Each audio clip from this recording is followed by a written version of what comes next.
है अस्सलाम वालेकुम, welcome to my channel 41 friends. आज बात करेंगे बैड ब्रेथ के बारे में, यानी कि मुंह की जो बदबू है इसके बारे में बात करेंगे। बाज़ लोग की मसला होता है कि यार वो दिन में 2 बार ब्रश भी करते हैं और च्युइंगम वगैरह भी लेते हैं, फिर भी उनकी जो ब्रेथ है वो भी हल जो उनका मसला है वो हल नहीं होता। तो आज इस वीडियो में हम 10 ऐसे फैक्ट्स के बारे में बात करेंगे जो हमने करने हैं और बाज़ चीज़ें हमने नहीं करनी है। ये तभी शुरू होता है जब आदमी की यानी कि ज़िंदगी ज़िंदगी शुरू हो जाती है, वो किसी मीटिंग में जाता है या किसी दोस्तों वगैरह के महफ़िल में जाता है और उसको अगर कह दिया जाता है, कोई दोस्त उसको कह दे कि यार आपके मुँह से बदबू जा रही है, तो आदमी को बहुत सुबकी का सामना करना पड़ता है। तो इस चीज़ों को अवॉइड करने का बहुत ही आसान तरीका है साइंटिफिकली। तो आइए शुरू करते हैं नंबर 1 से। Number 1, drink plenty of water, यानी कसरत से पानी पीना। भाई और दोस्तों, हमारे बदन में डिहाइड्रेशन तभी होती है जब हमारा सलाइवा, हमारा जो थूक है, हमारा लुआब है, वो सही तरह हज़म नहीं होता। तो इसको हज़म करने के लिए क्या करना चाहिए कि कसरत से पानी पीना चाहिए, और कसरत से पानी पीना ना पीना जिसकी वज़ह से हमारा डिहाइड्रेशन हो जाता है, तो इसको हेलेटाइटिस साइंसी ज़ुबान में कहते हैं। हेलेटाइटिस साइंसी ज़ुबान में बैड मुँह या ब्रेथ को कहते हैं, यानी कि मुँह की बदबू को कहते हैं। तो अगर आपने अपने यानी कि बदबू ख़त्म करनी है तो कसरत से पानी पिएँ, और इसके साथ-साथ स्कूल में या काम की जगह पर अगर आपका कोई नाम पुकारे, आपको मीटिंग के लिए बुलाए, तो आप 1 गिलास पानी पी लें मीटिंग में जाने से पहले। नंबर 2 पर है don't drink too much coffee, यानी कि कॉफ़ी को ज़्यादा मिकदार में ना पिएँ। आपको ये पता होना चाहिए कि कॉफ़ी में बहुत ज़्यादा मिकदार में कैफ़ीन होती है, और जब ये कैफ़ीन जो है वो लुआब को, सलाइवा को जो प्रोडक्शन है उसको स्लो कर देता है, जिसकी वजह से हमारा जो मुँह है वो ड्राई हो जाता है, यानी कि फिर हमारा बैड ब्रेथ शुरू हो जाता है। तो इसके बरअक्स आप चाय पी लें, बेहतर होगा, और उससे भी बेहतर है कि आप ग्रीन टी का इस्तेमाल करें, और उससे भी ज़्यादा बेहतर है कि आप हर्बल ग्रीन टी पिए लिया करें, वो बहुत ही बेहतरीन होगा बनिस्बत आप ज़्यादा कॉफ़ी पिएँ। तो कॉफ़ी को कम कर दें और ग्रीन टीज़ को यानी कि ज़्यादा कर दें।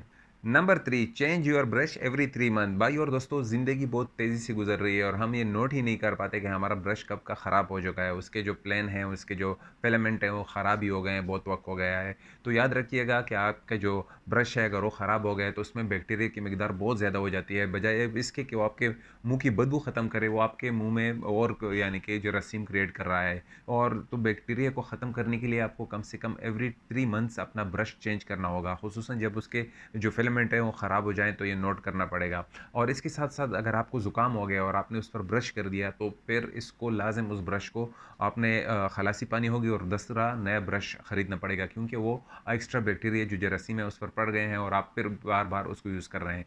तो ये बहुत ज़रूरी है कि आप अपना ब्रश एवरी 3 मंथ, हर 3 महीने बाद आप चेंज किया करें। नंबर 4, स्क्रैप योर टंग, यानी कि आपका ज़ुबान है, इसको सफाई ज़रूरी है। हमारा जो ज़ुबान है इसकी सफाई बहुत ही ज़रूरी है। आप यानी कि 70% इस अपने मुँह की बदबू से खलासी पा सकते हैं, क्योंकि बहुत से लोग अपने दाँतों की सफाई तो कर लेते हैं, लेकिन ज़ुबान का जो ऊपरी हिस्सा है इसको क्लीन नहीं करते, जो बहुत बड़ा मसला है। बज़ाते खुद मेरे साथ ये मसला था, और जब मैं इसको क्लीन करने लगा तो मेरा ये बदबू बिल्कुल ख़त्म हो गई। और इसके साथ-साथ अगर आप एक तीर से 2 शिकार करना चाहते हैं, तो अपने लिए ऐसा ब्रश खरीदें जिसके नीचे वाले हिस्से में भी, यानी कि आपको मैं तस्वीर में दिखा रहा हूँ, इससे आप अपनी ज़ुबान भी साफ़ कर सकते हैं और प्लस आप यानी कि साफ़ कर सकते हैं अपने दाँत भी इसके साथ।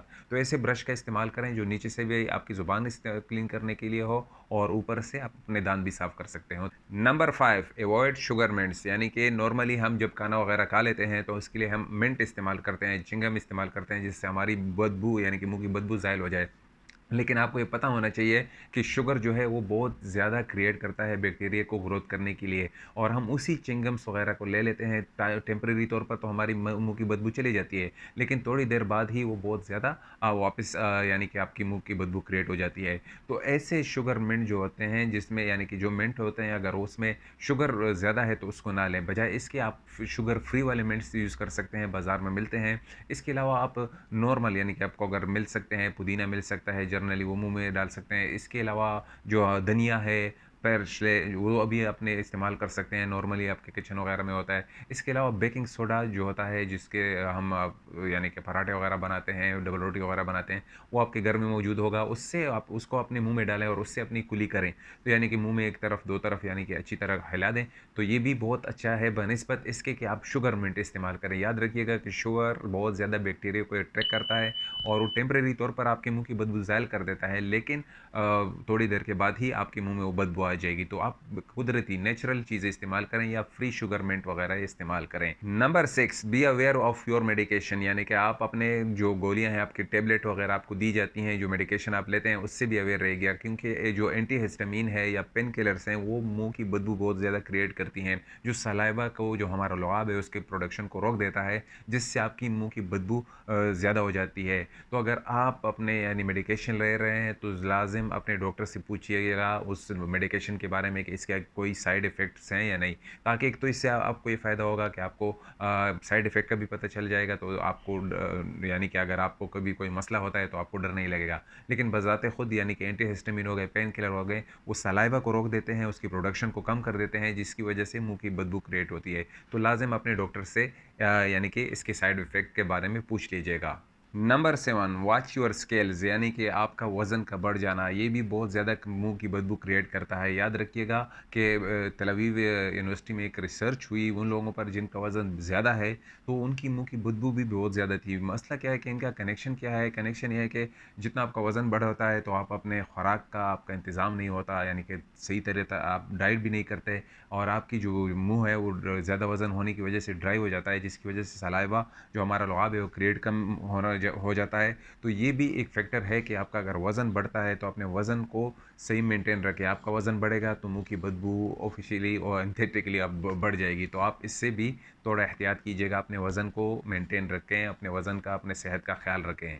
Number 8, reconsider your smoking habit, यानी कि आपकी जो स्मोकिंग हैबिट है, आपकी जो सिगरेट पीने की आदत है, इसको तर्क कीजिए। अगर आप अपने सिगरेट को तर्क नहीं करते, याद रखिएगा कि सिगरेट तो कैंसर वगैरह को क्रिएट करता ही है, लंग्स को तबाह करता है, दिल की बीमारियों को क्रिएट करता है, लेकिन इसके साथ-साथ जो हमारे मुँह की बदबू है, इसको भी क्रिएट करता है। एक तो ये हमारे मसूड़ों को ख़राब करता है, प्लस ये हमारे दाँतों पर को पीला कर देता है। इसके साथ-साथ ये बैड ब्रेथ को भी क्रिएट करता है। ये वजह क्या होती है कि अब जब आप स्मोकिंग करते हैं, तो जो हमारा सलाइवा है या हमारा मुँह है, इसको खुश्क कर देता है, जिससे सलाइवा वो उस मिक़दार में नहीं क्रिएट होता, जितना जो लुआब है उस मिक़दार में नहीं क्रिएट होता, जितने की यानी कि होना चाहिए।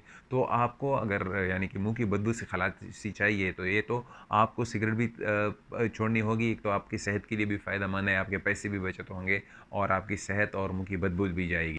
नंबर 9, ट्राई ब्रीथिंग एक्सरसाइज, यानी कि सांस की लेने की प्रैक्टिस करें नाक के ज़रिए। याद रखिएगा कि अगर हम जब सोते वक्त अगर मुंह से सांस लेते हैं तो एक ठंडी हवा चली जाती है, जो हमारे मुंह के लिए यानी कि हमारे ब्रेथ के लिए ठीक नहीं है। आप ट्राई करें नाक के ज़रिए, जो नाक के ज़रिए जो हम यानी कि ब्रेथ लेंगे, एक तो हमारे ऑक्सीजन पूरे बदन में जाएगा, बनिस्बत इसके अगर आपका मुंह खुला रह जाता है और आप मुंह के ज़रिए अपनी सांस ले यानी कि सांस ले रहे हैं रात को सोते वक्त, तो ज़रूर सुबह के टाइम आपको अपना मुँह धोना होगा, यानी कि बदबू आपको भी महसूस होगी और आप इससे बात करना भी पसंद नहीं करेंगे, क्योंकि आपको पता है कि उसको इफ़ेक्ट होगा।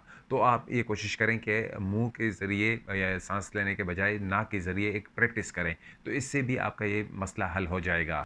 Number 10, eat apples and carrots, याद रखिएगा कि हम जब खाना खा लेते हैं तो हमारे लिए जो एप्पल्स हैं ये हमारे मुंह के अंदर जितने भी जरासीम वगैरह हैं इनको ख़त्म कर देता है। कैरेट भी हो गया, ये भी आप बहुत ज़्यादा मिकदार में खा सकते हैं, एप्पल भी खा सकते हैं, क्योंकि इससे आपका वज़न बढ़ेगा नहीं बल्कि आपका सेहत बनेगी। तो याद रखिएगा कि ये भी बहुत ज़रूरी है कि आप एप्पल और गाजर वगैरह टाइप चीज़ें इस्तेमाल करें, जिससे आपकी मुँह की बदबू ख़त्म होती रहेगी, क्योंकि ये जरासीम को किल करती है, बैक्टीरिया को किल करती है। और लास्ट जो मैं आपको बता रहा हूँ, अगर इन सब के बावजूद आपका ये मसला हल नहीं हो रहा, तो आप ज़रूर डॉक्टर के पास जाइए और अपने डॉक्टर को अपने मसाइल बताइए। हो सकता है कि आपके मायदे में, आपके स्टोमच में कुछ प्रॉब्लम है जिसकी वजह से ये मसला हल नहीं हो रहा। तो ज़रूर अपने डॉक्टर से मशवरा करें, और अगर आपको हमारी वीडियो अच्छी लगी है तो अपने दोस्तों के साथ इसको शेयर करें। आप हमारे चैनल पर नए हैं तो 41 को सब्सक्राइब करें, और इंशाल्लाह मिलेंगे दूसरी वीडियो में। आज के लिए इतना ही। खुदा हाफिज़।